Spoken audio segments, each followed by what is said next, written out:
السلام علیکم محترم ناظرین کرام، آپ دیکھ رہے ہیں ہمارا یوٹیوب چینل دیکھو پاکستان۔ آج ایک نئی ویڈیو کے ساتھ آپ کی خدمت میں حاضر ہوں۔ کہا جاتا ہے ایک بادشاہ اپنے وزیروں، غلاموں، سپاہیوں کے ساتھ کہیں سے سیر کر کے واپس آ رہا تھا۔ شام ڈھل رہی تھی، مغرب کا وقت تھا اور سخت سردی کا موسم۔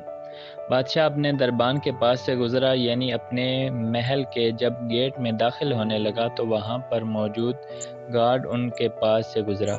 بادشاہ دیکھتا ہے کہ سب دربانوں نے، سب سیکورٹی گارڈ نے اپنے لباس پہنے ہوئے ہیں، گرم کپڑے ہیں، گرم چادریں ہیں، اور وہیں پر ایک بوڑھا دربان بھی موجود تھا جس نے پھٹا پرانا پتلا سا لباس پہنا ہوا تھا۔ کوئی جیکٹ بھی نہیں، کوئی گرم چادر بھی نہیں۔ بادشاہ نے اس سے پوچھا کہ بزرگ کون ہو، اور اتنی سخت سردی میں تمہاری ڈیوٹی بھی دربار سے باہر والے گیٹ پر ہے، اور مزید سخت سردی ہوتی ہے، اور تم نے کوئی گرم لباس بھی نہیں پہنا ہوا۔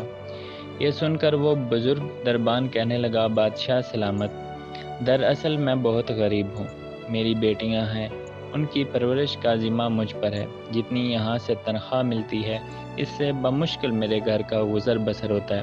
مجھے کبھی اتنا موقع ہی نہیں ملا کہ میں اپنا یونیفارم بنا سکوں۔ یہ سن کر بادشاہ کہنے لگا، دربان آپ پریشان نہ ہوں، میں ابھی اپنے محل میں جاتا ہوں اور اپنے وزیر کے ذریعے کوئی اپنا پرانا لباس تمہارے لیے بھجواتا ہوں تاکہ تم پہن کر سردی سے بچ سکو۔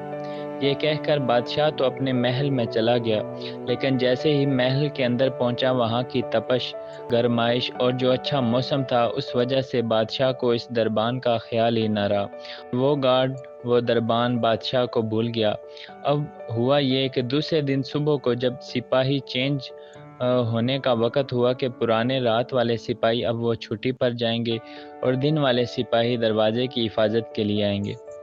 آئے تو کیا دیکھتے ہیں، وہ بزرگ، وہ بوڑھا دربان، وہ بوڑھا گارڈ اللہ کو پیارا ہو چکا ہے، مر چکا ہے، اور اس کی کامتی ہوئی انگلیوں سے زمین پر ایک تحریر لکھی ہوئی تھی، بادشاہ تمہارے رات کے دیے ہوئے اس سہارے نے مجھے مار دیا کہ میں کئی سالوں سے یہ سردی برداشت کر رہا تھا، کیونکہ مجھے کوئی امید نہیں تھی سردی سے بچنے کی، تو میرے اندر ایک ہمت تھی، لیکن جیسے ہی رات کو تم نے مجھے امید دلائی گرم لباس کی، اس امید کے انتظار کی وجہ سے میں اپنی جان گنوا بیٹھا۔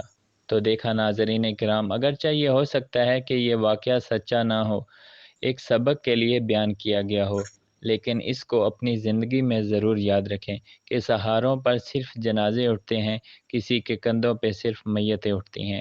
زندگی جینے کے لیے کوشش کریں کہ جتنا ہو سکے اپنے آپ پر امید رکھیں اور اپنے پاؤں پہ کھڑے ہوں۔ اسی طرح کی اچھی اچھی ویڈیوز دیکھنے کے لیے ہمارے یوٹیوب چینل کو ضرور سبسکرائب کیجیے۔ ویڈیوز پسند آئے تو لائک اور شیئر بھی کر دیجیے۔